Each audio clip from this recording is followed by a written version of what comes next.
going back to the correlation with your gases, right? Most of the things, alterations and variables of metabolism, alterations and variables of perfusion, alterations and variables of let's just start with those two.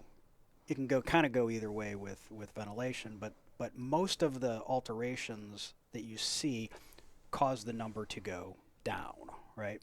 So, in reference to what you would get off of a gas. Correct. So somebody summarized it for me once as the CO2 value we're going to get, the venous gas, or the gas, arterial or venous, is at least that, right? Very few things are going to, you know, it would be surprising if we got 60 and then you pulled a gas of 32. Correct. That would be strange. Yes. Now, I have. If you corrected it, then it could be possible your first 61. But if at the same time, we'll say nothing changed, right? But however, if ours said 60 and you pulled a 120.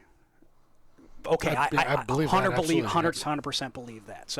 So I mean, that's been the little nugget that stuck with me. It's like it's at least that, correct. Right? So, yes, that 28 that you started off with, because I've got crappy perfusion in my septic patient. Yeah, their background CO2 is 58, right, or whatever it is in the blood. However, regardless of that relationship to the gas, modifying and trending that still has the same positive effects on the whole of the patient, right? So it's still an actionable number, right? It's just relative to that state, and I think that's the importance. Correct. Well, and you could have a low. In the septic patient. Let's say they're not even quite a septic shock, so they've got metabolism, they've got circulation. And they're actually breathing fast as a compensatory measure to correct their blood pH. So they're driving down their CO2 to increase their pH to offset for the lactic acidemia that's going on. So do we call this metabolic or respiratory? You have to have a blood gas to know that. Right. And so that's something we're not diagnosing in the field, but we'll catch it and we'll, hey, doc, check this, check this. And not only that, I have a fever now, or my blood pressure was like 90. What's going on? It's like, put the puzzle pieces together. Yeah. So that, I guess, this kind of fits in with what I wanted to talk about a little bit earlier is how I've baked in capnography to the assessment. I'm talking about a spontaneously breathing patient, right? Let's say Caleb is my patient. I put the capno on it, and I have a value. Let's say it's low, right? I want to quickly ascertain, what's affecting this number and what do I need? Where do I start? Where do I focus my energy, right? So, first thing you do, because we do ABCs, I'm just going to follow that same thing, right? Even though I presented it backwards, metabolism, perfusion, ventilation, I'm still not going to functionally change the way I do my assessment because it's been beat into my head, and I don't want an old instructor coming up from the grave and yelling at me, right? So, well, that primary assessment's there because the airway is going to kill you first, followed by breathing, followed by circulation. I'm being unless we're talking about like bleeding, correct, right? Yeah. But I was just being facetious. But regardless, so I've put my capnography on him. First thing I'm going to do is I'm going to look at his airway, breathing, his respiratory rate and effort, right? Is it one of the two variables, too fast, too slow, right? And luckily, this gives us that number as well. If I'm just looking at, I'm just talking about the capnography number, right? Yes, I can easily see that number. So let's say he doesn't look like he's working. He's not too fast. He's not too slow. He doesn't appear labored. Of those three things, ventilation, perfusion, metabolism, it's probably not a ventilatory, if this number's low, right? It's probably not a ventilatory problem, right? So I'm kind of mentally crossing that off, right? The second thing I'm going to do is a circulation check, which I have to do anyway, Field right? pulse. And I grab that radial pulse, right? And that's telling me, obviously, all of the sensory things I would normally have about perfusion, but it's also, in my mind, either adding or subtracting perfusion as causation of a low capnography, right? So if I've got a guy, he's warm and he's got radial pulses, what have I done? I've done things I have to do on every single patient, a basic assessment, and I've already determined I probably have, why is that low? It's probably metabolic based on these other things are fine. Right? And mix and match, it doesn't matter, right? Now down to a metabolic assessment in the field, that's going to be oxygenation with a pulse oximeter, and that's going to be a glucose, right? And those are going to help me. Because we already hit on the fact that you need a couple things for ATP, for Correct. Yeah. Cellular metabolism. So I mean, mix and match that, right? I got a guy with strong radial pulses. My partner put the pulse ox on. The pulse ox is good. My partner's getting a glucose, but I see he's breathing fast or slow. I know I've already probably I need to be working towards something ventilatory with this patient, or again, match it around. Respiratory rate effort's good. I've got no radial pulses, right? Pulse ox is fine. Glucose is fine. All right, no, this is probably a perfusion issue. Well, then you get a blood pressure back at 80 over nothing. Then it's like, Correct. oh, okay. Yeah, you're using that to almost like an algorithm. It's like starting easier, starting easy to hard, ABCs. I can work through these items to try to eliminate it, to figure out, is this an airway problem? Then I address that, and then you reference back to the number. Did I make an improvement? Did I not? So you're using that as like an algorithm to help determine what's going to steer your patient care through the process of elimination. I think long ago, EMS has stopped calling Rampart for orders on D5W. Like, we are now expected to make clinical decisions and diagnostic theories to treat on the way to the hospital. I mean, those medications in that box aren't just there for looks. Those are that actually builds nicely into what the next point I was going to make, right? So let's say I start with metabolism because it wasn't a ventilatory. I didn't think it was ventilatory. I got good, strong radial pulses, so it's probably not perfusion. Oh, that glucose came back at 35, right? So, and I've got a capno of, I'll use your 28, right? My expectation is once I start that nuclear reactor again, I start making rocket fuel again, right? Yep. I'm taking You should oxygen. see some trends in the right way. My validation, obviously, I'm going to do another finger stick glucose to validate it, down the road. But I should see that incrementally start coming up. And if it doesn't, you've checked another box to go on to the next. What is it? It's a metabolic, a perfusion, or a ventilatory problem. I just go back and reassess those things. What did I miss? Or what was? That might have been the most of the causation, but maybe there was other contributory things that I missed, right? But let's say you did give D10 or D50, you're checking glucose is just checking what your glucose is. That says nothing about the metabolic. Absolutely, great point. Point of what the patient's doing. That is a great point, right? Because I certainly have had patients with triple-digit, but they're not they're not utilizing any of that energy. Yeah. So something else could be wrong. Turns out more than two one things. thing. Yeah. Well, we're back to that again. Two things can be wrong. Or multi-systems, right? Yeah, or multiple systems. Yeah. And I think it's a good. I call it an algorithm or an elimination tool. Yeah. So I've done this, and that. I'm trying to eliminate factors to make this better, to improve my patient. Right. So as you start to go down that list, you're just process of elimination, knocking them out. It makes perfect sense. I mean, and they make nasal cannula capnography now. There's really no excuse not to put any of age. Now, don't get me wrong. If Scott busted his finger, I'm probably not going to put you on capnography to treat you. What if I busted two? But if you bust two, maybe okay. I want to look for compartment syndrome. You don't have to look far. It's right there. Yeah. But, I mean, it's so easy to pick one up, throw it on your patient, and you might find something you weren't looking for. The thing that I really enjoy about the CO2 value, it's unique to, although we strive for, targeting some normals, it's unique to each individual's body, right? And, I actually find it fascinating that you can kind of tune that by changing breathing, changing glucose, changing oxygenation, changing these things. And on really, really sick patients, I find it fun. Like, ooh, which of these things, is going to do that? Furthermore, we've all had patients that you used the retainer earlier. They may live with they may live with a 50, 60, 70. And, and we have to be able to take that into account. Are they in a hypoxic drive or not? I don't know.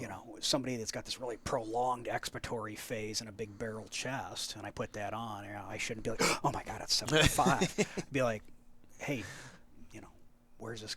We may be able to straight up ask them. Do you know at this juncture, right, where it's becoming so much more common. You probably just like, do you know what Yes. your pulse ox is? Do you know what your It's just a if good you have detailed pulmonary exam. disease, you would know my pulse ox is low. If you had low or high blood pressure, you generally If we have a patient, ask the patient. who is prenatal care, just like our episodes ago, and they have protein in their urine and they're hypertensive, who best probably knows about that patient at the moment? If they're getting prenatal care, the patient probably knows best about their condition. Ask them, Yep. hey, you have hypertension, and have you been getting prenatal care, and what are they saying? And oh yeah, So same with COPD. If I'm chronically COPD, they probably are familiar with all of this. Ask them where they live. What's your pulse ox usually? What's your capnography usually? They're probably going to be able to answer you. They might be, and they might say, no, I live at 88%. Right. So if you put Capno on them and they're high normal or even high, and they're 88%, they don't have increased work of breathing, that's probably where they live at. That's happy, yeah. Yeah, or you go to the flip side where they're in like significant respiratory distress. We put them on End Tidal, and you're like, okay, has this happened before? Yeah, the last time they had to intubate me. That's the a patient, red flag. The patient knows best, and that information they just gave you is a pretty red flag heads up to use all the But things. also, if they tell you they live at 89%, don't throw 15 liters of oxygen on them and try to correct that, because you're probably doing more damage than not. Yeah, I think we busted a lot of those old myths, like we have to get them to 100%. I need to flood this patient with oxygen.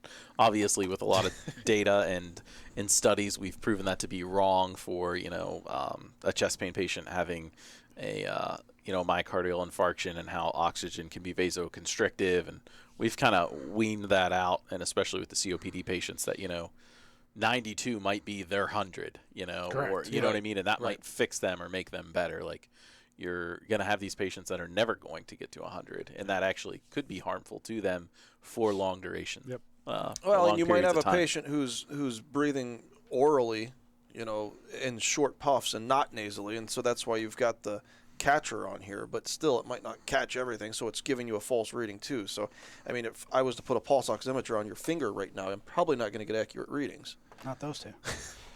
So, check your patient.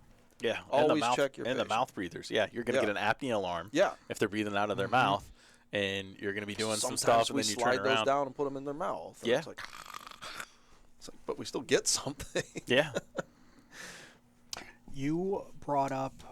No, I didn't. You did, and I'm going to bring it up again because it didn't fit in with what I was talking about. But you did bring up the other value that comes up, which is the respiratory rate. Yeah. Because as it turns out, everybody's respiratory rate isn't 16, despite what your So it could be out of the range of 12 to 20.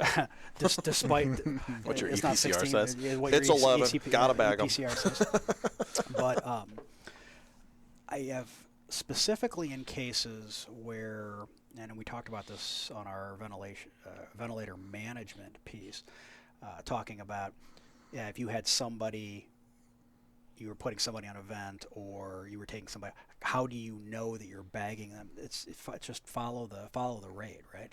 And we entered this conversation kind of from the EMT perspective of why is this tool, what should you be focusing on? Is you as a paramedic, or you as an EMT or an advanced EMT are ventilating this patient, is keep that value in a mostly ideal range. It shouldn't be 45. It shouldn't be, it may need to be a little faster because that CO2 number is high, but you get to titrate that in, right? So look at the rate, see where that CO2 is. If it's, you touched on this earlier, if it's too high, you need to pick that. So, all right, I'm bagging them at 14 times a minute.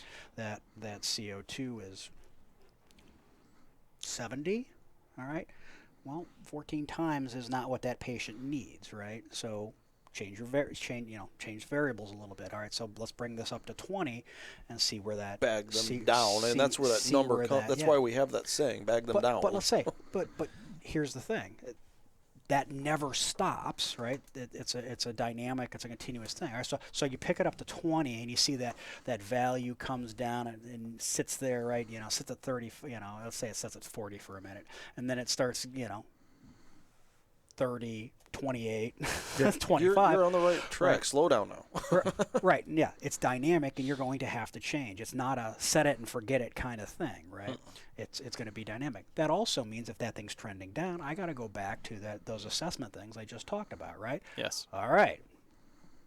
Metabolic. Do I have a hypoglycemic or a hypoxic patient? Are we perfusing well? Is it a right? TBI patient from trauma? So- So we've talked a little bit about that. But yeah, I find that fascinating. It's just how it applies to each patient in its own individual way, and it's dynamic, right? I might be bagging somebody faster at the beginning and slower by the end, or vice versa, depending on how I'm correcting things throughout. So it's a very, very dynamic thing. And if we have an EMT that's underutilizing this tool, right? That's probably one of the things that they should be focused on is, getting that CO2 kind of where it needs to be, or have a discussion with whoever if you have a more advanced provider with you. If you don't know, normalize it, right? 35 to 45. Yep. And if you have a more advanced provider with you, and you're like, no, I know this guy's COPD. I've had him. If we can keep him not in triple digits, right? We got him at a CO2 of 120. If we can get him down to 60, 70, 80, he'll be happy, right? Well, at that point, if they're kind of that hypercarbic and you correct it, they might start breathing on their own. Absolutely. Their mental status might improve. They might pick up their own respiratory rate Absolutely. on you, and now you fix them. Yep. I think this has a third function, if you will, that we really haven't hit on yet, and that is the capnograph itself. Yep. The waveforms right here. Yep. So the waveform, very important. And in fact, I look at it just as much as I probably do an EKG. It's continuous. That's why it's continuous, and it's a waveform that's going to show me a lot about how that breathing mechanically is happening, and I think that's huge to me. So I guess the one caution there is this is not volumetric capnography, meaning it's not relative to how much you are breathing. Correct. So I can have this little tiny bird breath. You're still going to pick it up. I have this little tiny bird breath, but it's at 70, right? I'll get a value of 70, right? And I'll get a tracing consistent with 70, even though I moved no air, right? I could have a big deep breath, happens to be at 70, right? Over the same time frame with more air, but that doesn't tease out. And I think that's probably the one limitation of this. There is such thing as volumetric capnography. I've not had an opportunity to play with it.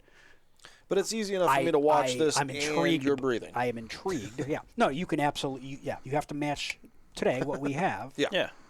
I still think with quantitative capnography is you just got to match it to your patient, right? Yeah. It's just look at it in the same field of view as your patient. Not hard, right?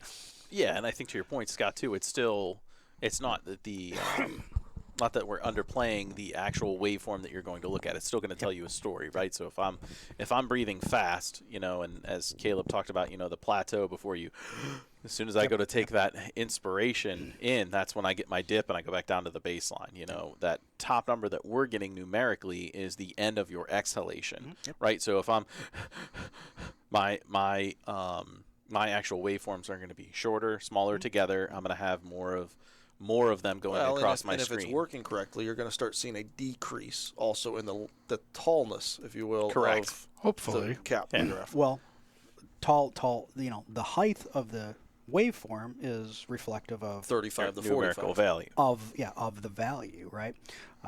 The width is kind of more so what I'm talking that's about. the time. The width is my rate. Time, Yeah, right? the width is my rate, right? So if it's close together, I'm probably breathing very fast. Mm-hmm. If they're starting to get wider, and then I have the gaps in between, then I probably have a slower respiratory rate. So it does tell a story along with looking at your patient as well.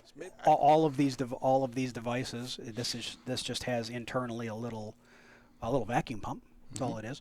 And you put me on the spot, and I didn't put it in my notes. What did we say? 50 mL. It was a lot. 50 ml, yeah. Way more than I would have ever thought. Yeah, and this thing is pulling 50 mLs over what time frame? Was it a minute? That was a minute. It was 50 a minute, yeah. Yeah, it was pulling 50 mLs a minute when we screw that in there. That's sucking 50 mLs a minute out of whichever sampling device you've put on. This now, one in happens to this be case, I put on a non-intubated sampling cannula or nasal cannula sampler, and that would pull the 50 mLs out of this particular device. And this is the most, this is the Iridian stuff. This is the most common. The Zols, the Stryker, the LifePak series all use this same. Probably the most ubiquitous. There are other brands, there are other types, and I'm only speaking towards the pairing in some of the more common stuff. In these nasal cannula samplers, it's pulling from these, from those nasal cannulas here, and then if you're breathing out of your mouth, it's trying to catch it with this little beaver tooth. Somebody so eloquently described it to me one time. So the kind of the misnomer with this revolves around oxygenation, is how oxygen is provided. There's actually small holes drilled at the base of these nasal prongs, which is where they get oxygenated. So you'll see on the packaging that this thing's only rated for, I believe, up to 5 liters. So that actually is kind of a truth. That's really hard. That's actually blowing at the base of your nose, the outside of your nair. It's not even, so you're inhaling oxygen kind of around that nasal prong in these, in the way these normally get used. So where this would not be tremendously helpful is if we were trying to do like apneic oxygenation prior to, we're BVMing a patient, anticipating taking their airway, and we want to provide a high concentration of oxygen. This probably wouldn't be the one to do it. This is not the one to do it, right? You need just a 32-cent. Yeah. Adjusted for today's inflation, $1.75 nasal cannula. Yeah, wherever they are. There's one right there. Yeah. You just want this guy where, even if you turn this up to 10, 15, 20, and I had a bad case the other day. It's been almost a month now, but we could not get this guy oxygenated, and we had the BVM turned up to 25. We had all kinds of PEEP, because I practice what I preach. I had a PEEP valve on, and we'd turned that thing all the way down. And we, at one point, had this nasal cannula turned up to 25 liters. We couldn't get him oxygenated. It was a it was a really tough call. Yeah. But he just, and even once we got him intubated, I mean, we never got amazing sats on the guy. He was just really tough to oxygenate. But anyway, you can flow a ton through even a standard cheapo nasal cannula. Not going to work with this. So I digress. Back to capnography, and then with the intubated set, which is over there, is exact same process. Now, depending on your monitor, there's a little gold ring here, and that little gold ring is what it actually sees, right? That's what it's sensing when you screw that in, so it knows it's hooked up. Some devices you'll have to turn it on, others will turn on automatically when you screw that in, depending on how you have it configured. I'm sure you can have it toggle on, toggle off, or automatic, but again, that's going to be all part of the setup of most of your devices. And remember, this has to take a moment to calibrate before Yes. it's going to give you anything accurate. And I think a lot of people miss that stuff. I 100% agree with that. Just screw that in, give it time until it starts giving you a proper. I mean, 50 liters a minute or whatever is a lot, but it's still got to pull it through the tube. So give it a second to calibrate, and then attach your patient. Yep. And then that, of course, will go in line with your BVM, your intertracheal tube, your King Combi tube, LMA. And try not to get it boogered up. iGel, Cobra, whatever. A couple loogies through there, and you're done. Swatch it out. Quick side note: it's not impossible, but if you are trying to deep tracheal suction a tube, sometimes getting it past that internal piece there, where it's actually pulling the sample, can be tough. I've just found I just try to break the connection. If I'm not using an inline, I just try to break that connection below the level of this, closer to my tube. So it's just so you can get a whistle tip down in there and cleaned out. Yeah, so that's how that is getting gas out of your airway or out of your nose or your mouth to. But just remember, it's not passive as oxygen it is, so you have to have respiratory movement to get any reading. it's not going to pull it out per se. You have to give them a mechanical ventilation if you They have to. And if they're doing nothing, then that's going to appear as a flat line. Yeah. On you'll get an apnea alarm. And you get an apnea alarm. The other thing too is what we've showed here is a lot of times you'll see both of the orange plugins to that. There's also a yellow, typically associated with like a neonate, because they have very low, different tidal volumes. If you look at probably both the packaging for the orange nasal cannula and the tube holder one, it'll say like adult and pediatric. Great point. But I don't think we've got one in here. But essentially, the orange part that Caleb's holding is going to be yellow, and it's for like neonates or that less than 1 year with that lower tidal volume. Then you'll get up and pick up an accurate reading. If you put this on someone that's too small with too low of a tidal volume, you're not going to get an accurate number or waveform. Also, believe it or not, there is a way to open these without tangling them. So spend some time and do that and learn how to do that if you're having issues, because there is a way. A lot of people open them, there's big knots, but if you do it correctly, that'll not it'll just flake out. Yeah.